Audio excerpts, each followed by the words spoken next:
আপনার যদি রাতে ঘুম না পুরে আবার দিনে ডিউটি থাকে, ঘুম একটু যদি যাওয়াই লাগে, তো ফজরের পর ঘুমাবেন না।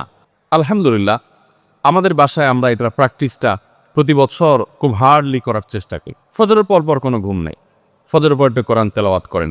প্রথম চোখ ভেঙে আসবে, কারণ আপনি ভোর রাতে উঠছেন, অভ্যাস নাই। তো যাতে চোখে ঘুম না আসে সেজন্য নানান বুদ্ধি বাইর করে ঘুম দূর করেন, একটু উঠবস করেন। ওই টাইমে বসে ফজরের পরে আপনি তেলাওয়াত করেন, জিকির আজকার করেন, সকাল সন্ধ্যার দোয়াগুলো পড়েন, এটা দোয়া করেন, রমজানের কিছু আমল করেন। এশরাকের নামাজের ওয়াক্ত হয়ে গেছে, 2 রাকাত নামাজ পড়ে এরপর আপনি পারলে দরকার হলে শুয়ে যান, কিন্তু ফজরের পর শুয়ে যাবেন না। এটা একটা ভুল, কারণ নবী করিম সাল্লাল্লাহু আলাইহি সাল্লাম সকালের এই সময়টার জন্য দোয়া করেছেন, আল্লাহুম্মা বারিক লি উম্মতি ফি বুকুরিহা, আল্লাহ আমার উম্মত জন্য সকালে এই সময়টাতে বরকত দান করুন। আর ওই সময় আপনি ঘুমায় থাকছেন। তো রমজান মাসে আমরা এটা ভুল করি, এটা আমরা করব না যথাসম্ভব। তারপর 14 নম্বর ভুল হলো, আমরা যারা নিয়মিত আজানের জবাব দেই, আজানের জবাব দেওয়া একটা আমল, আপনারা জানেন তো, মুয়াজ্জিন যা বলে তার সাথে সাথে তা বলা, তার পরপর সেটা বলা। মুয়াজ্জিন যখন আল্লাহু আকবার বলে, তখন আপনিও আস্তে আস্তে করে আল্লাহু আকবার বলবে। মুয়াজ্জিন আবার যখন আল্লাহু আকবার বলবে, আপনিও আল্লাহু আকবার বলবে। মুয়াজ্জিন যখন আশহাদু আল্লা ইলাহা ইল্লাল্লাহ বলবে, আপনিও আশহাদু আল্লা ইলাহা ইল্লাল্লাহ বলবেন। মুয়াজ্জিন যখন আশহাদু আন্না মুহাম্মাদুর রাসূলুল্লাহ বলবে, আপনি কি বলবেন? আশহাদু আন্না মুহাম্মাদুর রাসূলুল্লাহ বলবেন। অনেকে সাল্লাল্লাহু আলাইহি সাল্লাম পড়ে, সাল্লাল্লাহু আলাইহি সাল্লাম পড়বেন হলো আজানের শেষে, কিন্তু আজান চলাকালীন আশহাদু আন্না মুহাম্মাদুর রাসূলুল্লাহ বলবেন। সহিহ মুসলিমের আজানের জবাব দেওয়ার অধ্যায়ে পরিষ্কারভাবে নবী সাল্লাল্লাহু আলাইহি ওয়াসাল্লাম শিক্ষা দিয়েছেন। ইমাম মুয়াজ্জিন যখন বলবে, ইযা ক্বালা আশহাদু আন্না মুহাম্মাদুর রাসূলুল্লাহ ফাকুলু আশহাদু আন্না মুহাম্মাদুর রাসূলুল্লাহ, তখন আমরা আশহাদু আন্না মুহাম্মাদুর রাসূলুল্লাহ বলবো। এরপর হাইয়া আলাস সালাহ হাইয়া আল ফালাহ যখন বলবে, তখন লা হাওলা ওয়ালা কুওয়াতা ইল্লা বলবো। এরপর আল্লাহু আকবার বললে তাই বলবো, লা ইলাহা ইল্লাল্লাহ বলার সময় তাই বলবো। তারপরে আজানের জবাব দেবো, দুরূদ পড়বো, দোয়া পড়বো। এই যে আজানের জবাব, এটাতে লাভ হয় কি জানেন? মুয়াজ্জিন আজান দিয়ে যেই সওয়াব পায়, আজানের যারা মুখে জবাব দেয়, মুয়াজ্জিনের সাথে সাথে বলে, তাদেরকে আল্লাহ তাআলা সমপরিমাণ সওয়াব দান করে। আর মুয়াজ্জিন কি পরিমাণ সওয়াব পায় সেটা কি জানেন? কোন মুয়াজ্জিন যদি আল্লাহকে খুশি করার জন্য আজান দেয়, দুনিয়ার উদ্দেশ্য তার কাছে না থাকে, বরং আল্লাহকে খুশি করাটাই তার উদ্দেশ্য থাকে, তাহলে এই মুয়াজ্জিনের ফজিলত হলো, ওই মুয়াজ্জিনের আজান শুনে যত মানুষ মসজিদে আসবে, ওই ওয়াক্ত নামাজে যত মানুষ শামিল হবে, সবাই যে পরিমাণ সওয়াব পাবে, যার যার অ্যাকাউন্টে যাবে, বোনাস হিসাবে সবার সমপরিমাণ সওয়াব মুয়াজ্জিনকে দেওয়া হবে। আর আপনি মুয়াজ্জিনি না করে শুধু আজানের জবাব দিলেও সেই মর্যাদা বোনাস হিসাবে আল্লাহ তাআলা আপনাকে দান করবে। এই হাদিসের ফজিলত একবার আরো 10, 12, 13 বছর আগে কোন এক জায়গায় আমি বলেছিলাম, সৌদি আরবে থাকতে। তখন এক ভদ্র মহিলা আমাকে বললেন, হুজুর, এই হাদিসটা আপনার কাছ থেকে শেখার পর, জানার পর থেকে আমি মক্কা শরীফের লাইভ আজান নিয়মিত, ওই টাইমে আমি রেডিও শুনি না, মোবাইলে বিভিন্নভাবে লাইভ আজানটা আমি শোনার চেষ্টা করি এবং ওই মুয়াজ্জিনের সাথে সাথে জবাব দেওয়ার চেষ্টা করি। কারণ আমার যখন এটা জানা হলো যে মুয়াজ্জিন যত পরিমাণ সওয়াব পাবে তত পরিমাণ সওয়াব পাওয়া যাবে, তো মক্কার মুয়াজ্জিন সাহেবের আজান শুনে যত মানুষ প্রতি ওয়াক্তে নামাজ পড়ে, এত বেশি নামাজ তো দুনিয়ার অন্য কোনো মসজিদে প্রত্যেক ওয়াক্তে পড়ে না।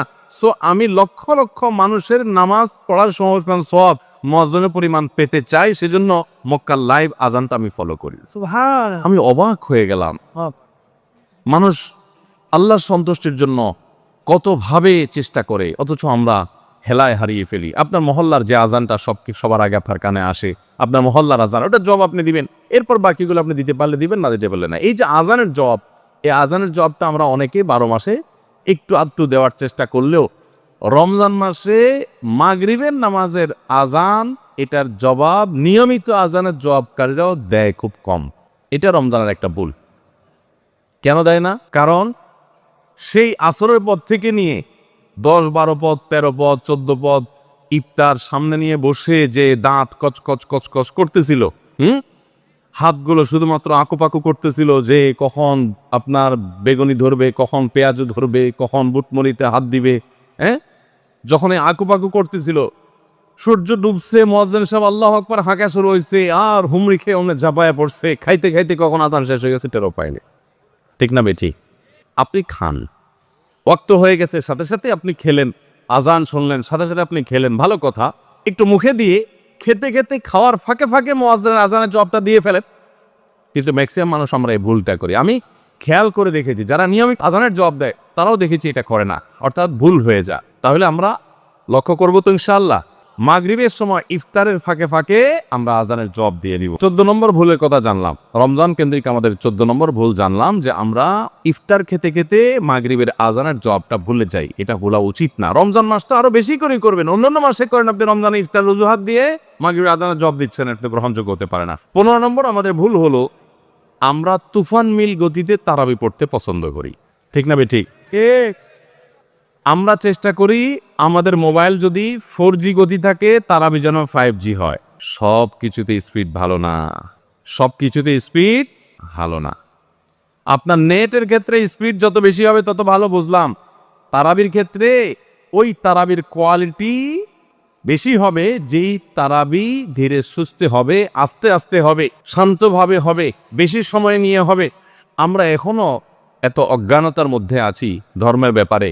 আমাদের অনেক এলাকার মুসল্লিদেরকে আমি দেখেছি, এখনো দেখা যায় কম্পিটিশনে লিপ্ত হয়। এক এলাকার মুসল্লি অন্য এক এলাকার মুসল্লিরা দেখলে বলে, দোস্ত তোদের তারাবির কি অবস্থা? বলো যে দোস্ত ভালোই, তো নতুন হাফেজ নিয়োগ পাইছে তোদের এখানে, তারাবি কতক্ষণ লাগে? বলো দোস্ত 1 ঘন্টা 5 মিনিট। তো এবার আগের দোস্ত বলে যে বলস কি, আমার তো 55 মিনিটে শেষ। মানে খুব প্রাউড ফিল করতেছে যে আমাদের হাফেজ এত টুকুর হাফেজ যে 55 মিনিটে শেষ করে ফেলা। শুনেন, হাফেজদের একটা গোমর বলি আপনাদেরকে। গোমরটা হইল হাফেজদের জন্য তাড়াতাড়ি পড়াটা অনেক সহজ, আস্তে পড়া এটা সব হাফেজ পারে না। বুঝতে পারছেন? যারা গাড়ি চালাতে পারেন, ড্রাইভিং জানেন, তারা ভালো করে বুঝবেন। গাড়ি জোরে চালাইতে খুব বেশি যোগ্যতা লাগে না, গাড়ি আস্তে চালানোর জন্য যোগ্যতা লাগে। আমি জীবনে যখন প্রথম গাড়ির স্টিয়ারিং হুইল ধরে শেখা শুরু করি, আমাকে ট্রেনিং দিছে নেপালের একজন ভাই, আমার সহকর্মী, সৌদি আরবে ছিলেন, আলেম মানুষ, মদিনা ফারেক, শেখ রিয়াজুল হক। তো উনি আমাকে স্টিয়ারিং ধরে যখন আমি গাড়ি চালানো শুরু করছি, আপনারা যারা গাড়ি চালানো শিখাইছেন বা শিখতে দেখছেন দেখবেন, নতুন নতুন যারা ড্রাইভার হয় একদম বিসমিল্লাহ বলে মানে শুরু করে, যখন সাধারণত রাস্তাঘাট ফাঁকা থাকলে ভোরে এরকম সময় তো চালায়, তো তখন রাস্তা ফাঁকা পায়, আপনার স্কার্টের চাপ দিলে গাড়ি ভোঁ ভোঁ করে দৌড়ায়, শান্তি লাগে। আরও জোরে চাপ দেয়, আরও জোরে দৌড়ায়, শান্তি লাগে। তখন দেখবেন পাশে থাকা লোক বলে আস্তে আস্তে, মানে বেশি জোরে, কারণ আপনি কন্ট্রোল করতে পারবেন না। তো আমাকে তখন আমার ওই ড্রাইভিংয়ের যে শিক্ষক ছিলেন সে ভাই আমাকে বললেন, যখন আমি মোটামুটি চালাতে পারি, অসুবিধা নাই, তখন উনি আমাকে বললেন, আপনার জন্য এখন সবচেয়ে বড় টেস্ট হলো কত আস্তে চালাতে পারে। বিশেষ করে ম্যানুয়াল গিয়ারের গাড়ি যদি হয়, আর যদি পরীক্ষা হয় সবচেয়ে আস্তে চালানো, তো নতুন ড্রাইভার বেশিরভাগই ফেল করবে, কারণ আস্তে চালাতে গেলে একটু পরে স্টার্ট বন্ধ হয়ে যাবে, ব্যালেন্স রাখতে পারবে না। তো আমি দেখলাম ঠিক আমারও সে একই অবস্থা হচ্ছে, আস্তে তো পারি না। তো আমি বললাম যে ভাই আস্তে যে চালাইতে বলো তুমি, আস্তে তো চালাইতে পারতেছি না ভাই, জোরে তো ঠিকই পারি। আমার বলতেছে জোরে পালার জন্য যোগ্যতা লাগে না, তো চাপ দিলেই তো দৌড়ায়, তুমি ব্যালেন্স ঠিক রেখা দিয়ে কত আস্তে চালাতে পারো। সে আমার গাড়ি থেকে নাইমা বলতেছে আমি পাশে হাঁটবো আস্তে আস্তে, আমার গতিতে তুমি গাড়ি চালাবা দিকে পারো কিনা। আমি তো পারতেছি না, বলে যে না তুমি এখনো পাকা হও নাই। তো হাফেজদের অবস্থা একই রকম।